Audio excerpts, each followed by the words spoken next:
everyone, it's Jefford again from Rubik's Academy. Alright, so today we want to look at a stock and a share that I wrote about in my articles and I've analyzed in my other videos, but today we're just looking at its financials, and that is the stock of Royal Caribbean Cruise. Alright, airlines and cruises, the two most talked about transport vehicles for the coronavirus pandemic. And of course, as the pandemic dies down, I hope it will die down. I hope this is really the last time I'll be saying this. All right. As the coronavirus dies down in terms of its pandemic effect, we need to understand one thing. We need to understand that these companies may or may not stage a comeback. And a large part of whether it stages a comeback depends on its financials before the pandemic.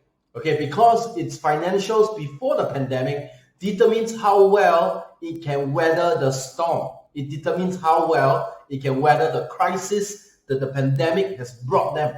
Okay, so without further ado, let's go into today's topic, Royal Caribbean Cruises. So let's scroll down. EPS is about $8.90. Looking at this EPS, I know for sure, they don't have the latest quarterly earnings. I'm quite sure. I could be wrong, but I'm quite sure. Okay. I don't think they are looking at $8 net earnings per share. I really don't think so for the latest quarter. Okay. I don't think they even have March 2020. Right. We're supposed to get June, right? Okay. We're supposed to get June after June, but we're at least supposed to have March 2020. But I don't think they'll even have March. That's why it's $8 as of now. Okay. So at $8.90 USD. All right. Next, Petroisky F score is 5. Yeah, I don't think it's a 5 now.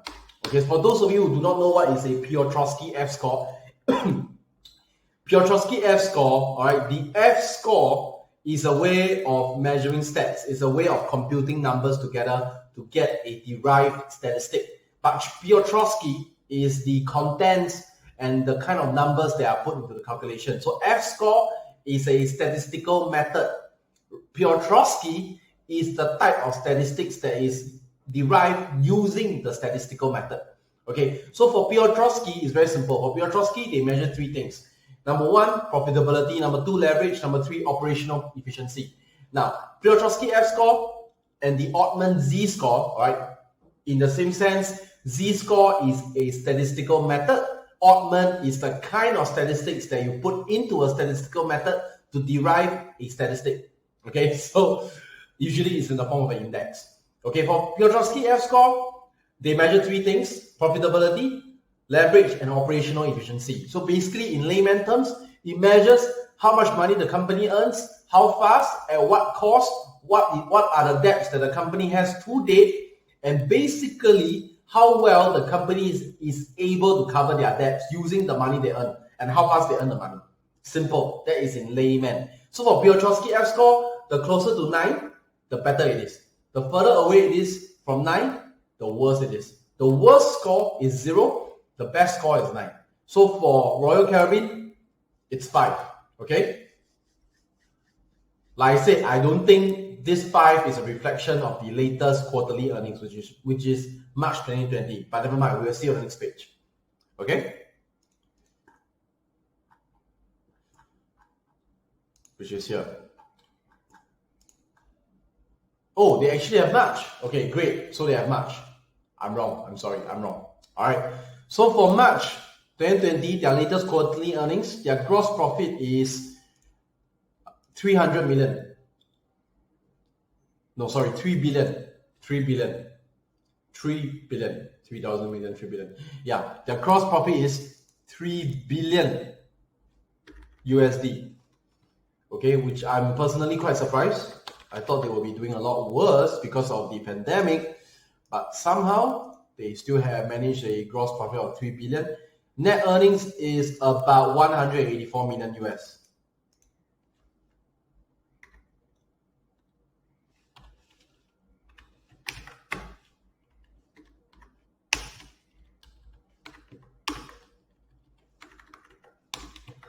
Okay, 184 million US, which is, if you look at the stats right here, it's a far cry. Look at December 2019, they were earning 10 times that amount. They were earning 1.87 billion, okay, 1.87 billion in December 2019. So the profits has really dropped drastically.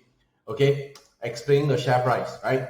So the other thing is, in case you're wondering, okay, all the stats here are multiplied by 3 zeros. Okay, so I'm not wrong in saying that it's a billion, because you will take that stat and multiply it by 1,000. Okay, so 1.84 million multiplied by 1,000 is 184 million.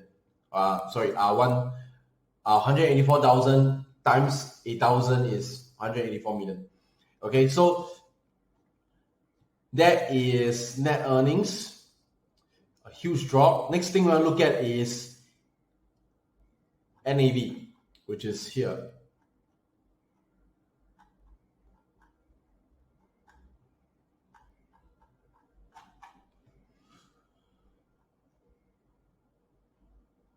Okay, so what is NAV? NAV is basically net book value per share. So it measures how much the company is worth in the event of liquidation, whether it's voluntary or forced liquidation, doesn't matter.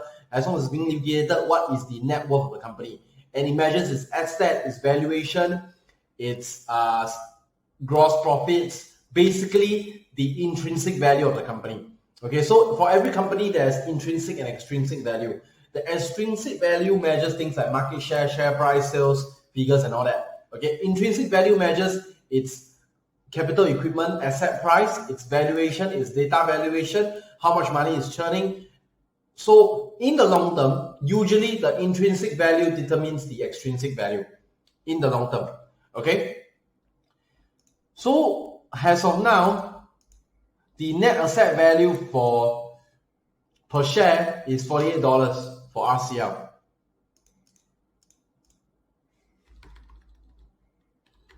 $48.8697 USD. Okay. Next, we're looking at net to debt to net profit. I like my debt leverage ratios. All the ratios that use debt as the base value, as the base denominator, we call them leverage ratios. Okay, so there are different kinds of ratios. That is called leverage ratios. Now, for debt to net profit, we're looking at about $90, which is okay, quite healthy. I mean, based on latest earnings, it's considered quite healthy. I mean, looking at the effect the pandemic had. So what does this mean? This means that for every $1 of debt the company has accrued, it has $90 of net profit. So it is in a position of more than being able to cover its debt. Okay? Debt to cash flow is about $5. So for every $1 of debt that the company has accrued, the company has about $6 worth of cash flow to keep the company running. That's what it means. Okay? So again, it's healthy. Okay? Debt to asset is 0.5, which is good. That means for every $1 of asset, for every $1 of debt, there is at least 50 cents worth of asset. Just assets. So it's good. It's considered a good value. Okay, we are always looking for a figure that is as close to 1 as possible. Seldom it will ever be 1. Okay, but if it's at least 0.4, 0.5, 0.6, 0.5, 0.7, it's good enough. It's good enough when it comes to debt to asset. Okay, finally, we want to look at ROE.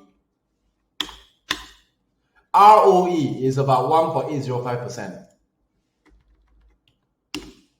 So basically, what is ROE? You can see right here. It measures the rate of return on shareholders' investment and hence management effectiveness. In other words, for every $1 of equity, for every $1 of investment, the stakeholders have pumped into the company, how much percent are they getting back per quarter? Because this is quarterly data. Okay, getting back per quarter, the rate of return per quarter. So as of now, per quarter, the rate of return is 1.805%. Okay. All right. So is this an okay number? It's bad, because if you look at the last quarter, they were getting 15%. So one quarter is 3 months, 15 divided by 3 is 5% per month. 5% per month is good, but now it's 1.805% for 3 months, which is 0.6% per month, and that's bad. That's a huge drop. You can see it's a huge drop. Okay? Next, we're going to look at its competitor. Let me go to Norwegian Cruise Lines.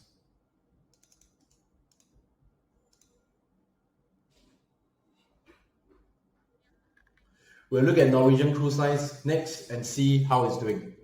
Okay?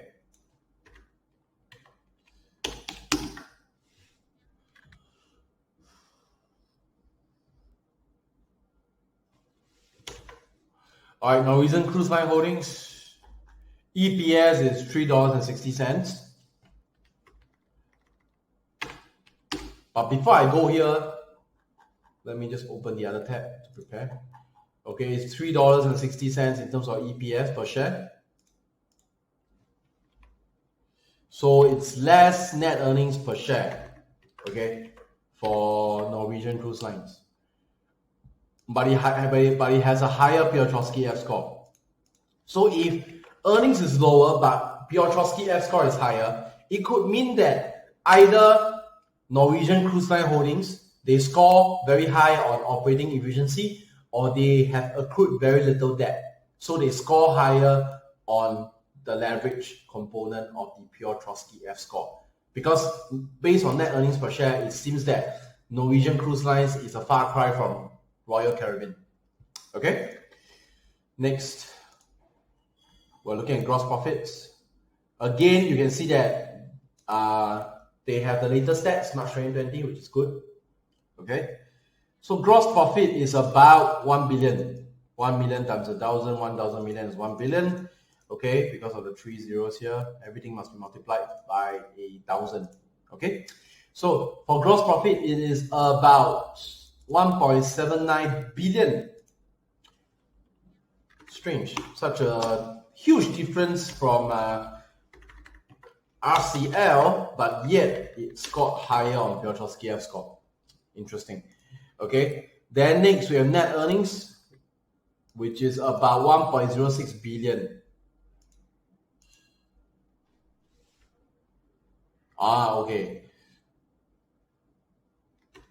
So you can see that for net earnings, definitely Norwegian Cruise Lines did better. All right. You see, there's an interesting thing here that I want to point out. You see a large drop between December 2019 to March 2020 for stats reported in terms of Royal Caribbean shares. But in terms of Norwegian Cruise Lines, you see an increase in net earnings. Right? We have to understand why. I have no idea why, but we need to go and research and find out why the latest stat report is higher. It could be because of the way they calculate it. Hard to say. All right? But in any case, now I'm beginning to see why it's got higher on the Piotrowski F score. Its net earnings is a lot higher than RCL. Okay, NAV is about $20.39.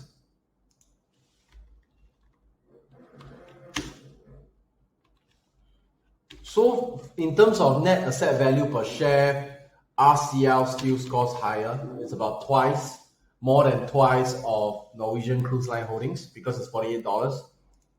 Next, we go to debt to net profit. Not measured. Okay. Interesting. Debt to cash flow, 7.153.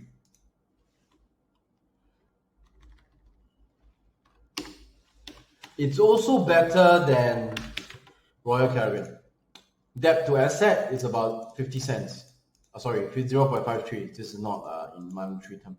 So for every $1 of debt, they have 53 cents worth of asset for Norwegian Cruise Lines. And finally, for ROE, not measured. Interesting. They are not offering any equity stats. Okay, so that's it for Norwegian Cruise Line Holdings. Now it's time to do a comparison. Okay.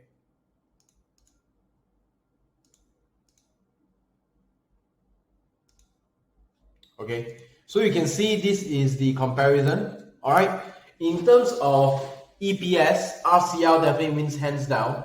Okay, net earnings per share. But in terms of net earnings itself, RCL is lacking way behind, which is interesting because that leads to the question of how did it achieve a higher net earnings per share?